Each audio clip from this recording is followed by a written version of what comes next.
ओम नमस्ते गणपतये एकदंताय विद्महे.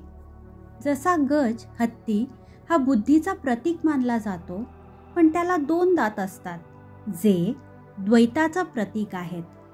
पण इथे आपण एकदंत अशा गणपतीला वंदन करत आहोत, ज्याचा एकच दात अद्वैताचं प्रतीक आहे. अशा त्या एकदंत गणेशाला आपण आपल्या हृदयात धारण करतो, जो अपार ज्ञानाचा आणि अद्वैत तत्वाचा साक्षात मूर्त रूप आहे. वक्रतुंडाय धीमहि, याचं तोंड वक्र आहे. त्यातून सूचित होतं की तो प्रत्येक विघ्नाला वाकवून टाकतो. वक्रतुंड म्हणजे असा देव जो मार्गातील अडथळे वळवून दूर करून टाकतो. अशा या वक्रतुंड गणेशाच्या स्वरूपाचे आपण ध्यान करतो. तन्नो दंती प्रचोदयात.